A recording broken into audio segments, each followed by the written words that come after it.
హైదరాబాద్ లో శ్రీరామనవమి శోభాయాత్ర ఘనంగా జరుగుతోంది. తెలంగాణ గవర్నర్ శివప్రతాప్ శుక్లా శోభాయాత్రకు హాజరయ్యారు. సీతారాంబాగ్ నుంచి హనుమాన్ టేక్డీ వరకు శోభాయాత్ర కొనసాగుతోంది. ప్రాంగణానికి చేరుకుంటున్నటువంటి గవర్నర్ దంపతులకు స్వాగతం సుస్వాగతం.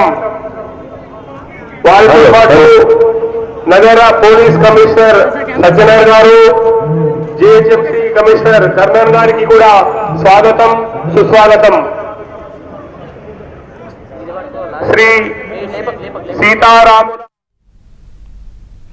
హైదరాబాద్ లో కన్నుల పండుగగా శ్రీరామనవమి శోభాయాత్ర కొనసాగుతోంది.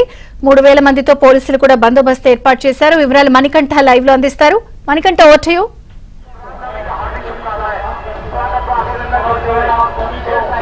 విజయ్ చంద్రిక, హైదరాబాద్ లో శ్రీరాముని శోభాయాత్ర అంగరంగ వైభవంగా జరుగుతుందని చెప్పుకోవచ్చు. ముఖ్యంగా సీతారాంబాగ్ నుంచి సుల్తాన్ బజార్ లో ఉన్న హనుమాన్ వ్యాయామశాల వరకు సుమారుగా 7 కిలోమీటర్ల వరకు ఈ శ్రీరాముని శోభాయాత్ర అయితే చేరుకోబోతుంది.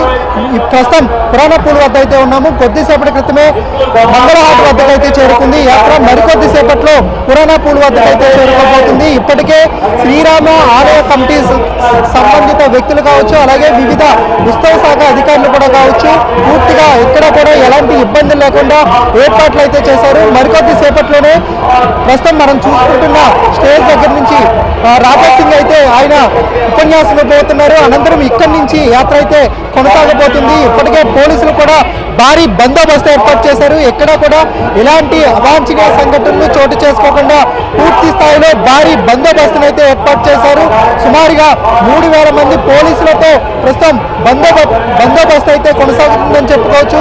ఎక్కడా కూడా ఎవరికి ఇబ్బందులు లేకుండా రద్దీని ఎప్పటికప్పుడు పర్యవేక్షించేందుకు సుమారుగా 250 సీసీటీవీ ఫుటేజ్లను ఏర్పాటు చేశారు. సీసీ కెమెరాల ఆధారంగా ఎక్కడికప్పుడు వాటన్నింటినీ కూడా కమాండ్ కంట్రోల్కి అయితే అనుసంధానించారు. రద్దీ ప్రాంతాల్లో ఎక్కడికప్పుడు పరిస్థితిని అంచనా వేసేందుకు పూర్తి స్థాయిలో అధికారులు అయితే నిమగ్నమయ్యారు. అన్ని శాఖల అధికారులతో అయితే ప్రస్తుతం యాత్ర చాలా ప్రశాంతంగా కొనసాగుతుందని చెప్పుకోవచ్చు. ముఖ్యంగా మహిళలకు ఎలాంటి ఇబ్బందులు తలెత్తకుండా షీ టీమ్స్ ఏర్పాటు చేశారు. అలాగే పిక్ పాకెటింగ్, అలాగే చైన్ స్నాచింగ్ తగ్గించేందుకు కూడా పోలీసులు అయితే భారీగా బందోబస్తును అయితే ఏర్పాటు చేశారు. అలాగే వీరితో పాటుగా విద్యుత్ శాఖ అధికారులు, జిహెచ్ఎంసీ శాఖ అధికారులు కూడా సమన్వయం చేసుకుంటూ ప్రస్తుతం యాత్రలు అయితే వాళ్ళంతా కూడా ఉన్నట్లుగా కూడా తెలుస్తుంది. ముఖ్యంగా భద్రతకు సంబంధించి టాస్క్ ఫోర్స్, అలాగే greyhounds, rapid action force, octopus బలగాలతో మొత్తం 3000 మంది పోలీసులు అయితే ప్రస్తుతం విధులు నిర్వహిస్తున్నారు. ఎక్కడ కూడా ఎవరికి ఎలాంటి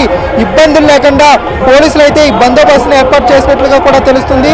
ముఖ్యంగా యాత్ర మధ్యాహ్నం 1 గంటకు ప్రారంభమైంది కాబట్టి రాత్రి 10 గంటల లోపే ముగించాలని ఆలయ అధికారులకు చెప్పినట్లుగా కూడా తెలుస్తుంది. సో అందుకు అనుగుణంగానే ప్రస్తుతం ఎక్కడ కూడా ఎలాంటి ఇబ్బందులు లేకుండా పూర్తి స్థాయిలో అధికారులు ఏర్పాట్లు చేయడంతో యాత్ర అయితే సజావుగా సాగుతుందని చెప్పుకోవచ్చు. అయితే ఈ యాత్రలో పాల్గొనేందుకు 2 తెలుగు రాష్ట్రాల్లో ఉన్న భక్తులు మాత్రమే కాకుండా యావత్ దేశవ్యాప్తంగా ఉన్న శ్రీరాముని భక్తులు కూడా ఇక్కడికైతే వచ్చి చేరుకుంటూ ఉన్నారు. దాదాపుగా యాత్ర జరిగే రూట్లో అన్నీ కూడా జనసంద్రంగా మారాయని చెప్పుకోవచ్చు. గత ఏడాది 1,00,000 వరకు ఈ యాత్రలో పాల్గొన్నారని అధికారులు అంచనా వేశారు. అయితే ఈ ఏడాది మాత్రం సుమారుగా 2 లక్షల మంది పైచుకే భక్తులు ఈ యాత్రలో పాల్గొంటారంటూ కూడా అధికారులు అయితే అంచనా వేస్తున్నారు. ఎక్కడ కూడా డ్రోన్లతో ఎప్పటికప్పుడు ప్రస్తుతం పూర్తి స్థాయిలో డ్రోన్లతో ఎప్పటికప్పుడు రద్దీని పర్యవేక్షిస్తున్నారు. మహిళలకు రక్షణగా షీ టీమ్స్ ఏర్పాటు చేశారు. అలాగే దొంగతనాలు నివారించేందుకు ప్రత్యేకంగా చైన్ పాకెటింగ్ చేసే వాళ్ళు కావచ్చు, చైన్ స్నాచింగ్ పాల్పడే వారి కోసం కావచ్చు, వీళ్ళ కోసం ప్రత్యేకంగా అలాంటి వారిపై ప్రత్యేక నిఘా ఉంచారు. మరోవైపు యాత్ర జరిగే సీతారాంబాగ్, అలాగే బోయగూడ కమాండ్, మంగళహాట్, పురాణపూల్, జుమేరాత్ బజార్ వంటి ప్రాంతాల్లో కూడా ప్రస్తుతం ట్రాఫిక్ పోలీసులు అయితే సమన్వయం చేసుకున్నారు. ఎందుకంటే ఈ రద్దీ ప్రాంతాల్లో బేగం బజార్, అలాగే ఎంజే మార్కెట్ మీదుగా కోటి, అలాగే సుల్తాన్ బజార్కి అయితే చేరుకుంటుంది. సో ఈ రద్దీ ప్రాంతాల్లో ఎక్కడ కూడా ఎవరికి ఎలాంటి ఇబ్బంది లేకుండా పూర్తి స్థాయిలో ట్రాఫిక్ అధికారులు కూడా సమన్వయం చేసుకుంటూ ప్రస్తుతం వాళ్ళైతే ముందున్నట్లుగా కూడా తెలిసింది. సాధారణంగా ట్రాఫిక్ పోలీసులతో పాటు అలాగే లా అండ్ ఆర్డర్ పోలీసులు, ప్రత్యేకంగా షీ టీమ్స్, స్వాట్ టీమ్స్, అలాగే భద్రతకు సంబంధించి పూర్తి స్థాయిలో అధికారులు అయితే 3000 మందితో ప్రస్తుతం భద్రతను అయితే ఏర్పాటు చేశారు. ప్రస్తుతం మరికొద్ది సేపట్లోనే రాజా సింగ్ అయితే ఇక్కడ చేరుకోబోతున్నారు. ఆయన ఉపన్యాసం అనంతరం పురాణపూల్ నుంచి సుల్తాన్ బజార్ వరకు యాత్ర అయితే కొనసాగనుంది. ప్రస్తుతం యాత్రలో అయితే ఎలాంటి అవాంఛనీయ సంఘటనలు చోటు చేసుకోకుండా ప్రశాంతంగా అయితే యాత్ర కొనసాగుతుంది. విజయ చంద్రిక. Thank you